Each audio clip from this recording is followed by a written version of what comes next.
اعوذ بالله من الشیطان الرجیم. دا د څلورم سپارې 14 درس دی او د سورة النساء څلورم نه تر اووم آیت ورسره کولی شئ چې وګورئ.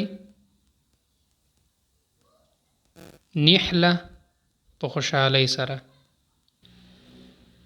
هنیئا مریئا، هنیئا مریئا. مفهوم د څه دی چې په شوق سره او په اسانتیا سره، دا مفهوم دی. آنستم معلومه شوه تاسو ته، رشد هوښیارتیا. فدفعوا فدفعوا فدفعوا نو رسوئ. وبدارا مفهوم د څه دی چې په بیړه بیړه.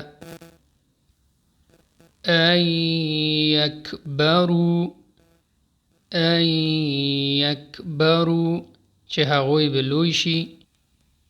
فلیستعفف نو په کار ده چې ځان وساتي. حسیبا حساب اخیستونکی. نصیبا مفروضا برخه مقرره ده. امید دا درس مزه شوی.